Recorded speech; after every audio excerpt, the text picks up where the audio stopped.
Good morning. നമ്മളിന്ന് പഠിക്കാൻ പോകുന്നത് ഭൂമിയുടെ ഉള്ളറകളെ പറ്റിയാണ്. ഭൂമിയുടെ ഉള്ളറകളെ പറ്റി പറയുമ്പോൾ ഭൂമിയുടെ ആഴം കൂടുന്നതിനനുസരിച്ച് ഭൂമിയുടെ താപവും മർദ്ദവും കൂടുന്നുണ്ട്. അതിൻ്റെ കാരണം എന്താണെന്ന് വെച്ചാൽ മുകളിലത്തെ പാളികൾ ചെലുത്തുന്ന മർദ്ദമാണ് താഴേക്ക് പോകുമ്പോഴേക്കുള്ള ഈ മർദ്ദ വ്യത്യാസത്തിന് കാരണമായിട്ട് വരുന്നത്. നമ്മൾ പറഞ്ഞു ഭൂമിയുടെ ആഴം കൂടുന്നതിനനുസരിച്ച് താപം കൂടുന്നെന്ന്.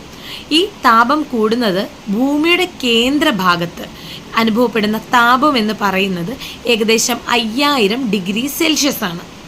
അതായത് ഏകദേശം ഒരു ഇരുമ്പ് ഉരുകാനായിട്ട് 1538 ഡിഗ്രി സെൽഷ്യസ് മാത്രം മതി. അതിലും കൂടുതലാണ് ഭൂമിയുടെ കേന്ദ്രഭാഗത്ത് അനുഭവപ്പെടുന്ന താപം എന്ന് പറയുന്നത്. ഇനി ഭൂമിയുടെ ഭാഗങ്ങളാണ് ഭൂവൽക്കം, മാൻറ്റിൽ, പുറക്കാമ്പ്, അകക്കാമ്പ്.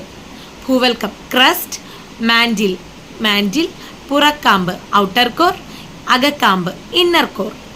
ഇതാണ് ഭൂമിയുടെ പ്രധാന പാളി. ഭൂവൽക്കം ഭൂമിയുടെ താരതമ്യേന നേർത്ത പുറന്തോടാണ് ഭൂവൽക്കം. ഭൂവൽക്കത്തിന് ഏകദേശം 40 കിലോമീറ്റർ കനമുണ്ട്. ഭൂവൽക്കത്തിന് 2 ഭാഗങ്ങളുണ്ട്: വൻകര ഭൂവൽക്കവും സമുദ്ര ഭൂവൽക്കവും. വൻകര ഭൂവൽക്കം എന്നാൽ സിലിക്ക, അലൂമിനിയ എന്നീ ധാതുക്കൾ മുഖ്യമായിട്ടും അടങ്ങിയിരിക്കുന്ന ഭൂവൽക്കമാണ് വൻകര ഭൂവൽക്കം.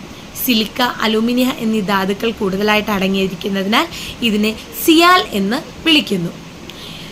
സമുദ്ര ഭൂവൽക്കം സിലിക്ക, മഗ്നീഷ്യം എന്നീ ധാതുക്കൾ കൂടുതലായിട്ടും അടങ്ങിയിരിക്കുന്നതിനാൽ സമുദ്ര ഭൂവൽക്കത്തെ സിമ എന്ന് വിളിക്കുന്നു.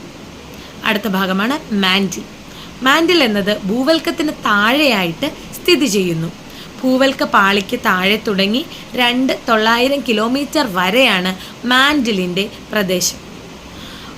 2 ഭാഗങ്ങളാണ് മാൻറ്റിലിനുള്ളത്: ഉപരിമാൻറ്റിലും അധോമാൻറ്റിലും. ഉപരിമാൻറ്റിൽ എന്ന് പറയുന്നത് സിലിക്കൺ സംയുക്തങ്ങൾ കൊണ്ട് നിർമ്മിതമായ ഈ പാളി ഖരാവസ്ഥയിലാണ്. ഉപരിമാൻറ്റിൽ എന്ന് പറയുന്നത് ഉപരിമാൻറ്റിൽ അഥവാ അധോമാൻറ്റിൽ. ഉപരിമാൻറ്റിലിന് താഴെയായി സ്ഥിതി ചെയ്യുന്ന ഈ പാളിയിൽ പദാർത്ഥങ്ങൾ അർദ്ധദ്രവാവസ്ഥയിലാണ്. കാമ്പ് ഭൂമിയുടെ കേന്ദ്രഭാഗമാണ് കാമ്പ്.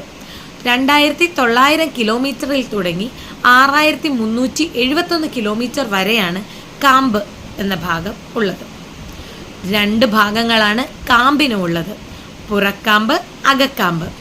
പുറക്കാമ്പിലെ പദാർത്ഥങ്ങൾ ഉരുകിയ അവസ്ഥയിലാണ്. ഭൂമിയുടെ കേന്ദ്രഭാഗത്ത് അനുഭവപ്പെടുന്ന ഉയർന്ന മർദ്ദം മൂലം അകക്കാമ്പ് ഖരാവസ്ഥയിൽ സ്ഥിതി ചെയ്യുന്നു. പ്രധാനമായും നിക്കൽ, ഇരുമ്പ് എന്നിവ കൊണ്ട് നിർമ്മിതമായതിനാൽ കാമ്പ് നിഫെ എന്നും അറിയപ്പെടുന്നു. അതായത് ഭൂമിയുടെ ഭാഗങ്ങളാണ് ഭൂവൽക്കം, മാൻറ്റിൽ, പുറക്കാമ്പ്, അകക്കാമ്പ്. Thank U.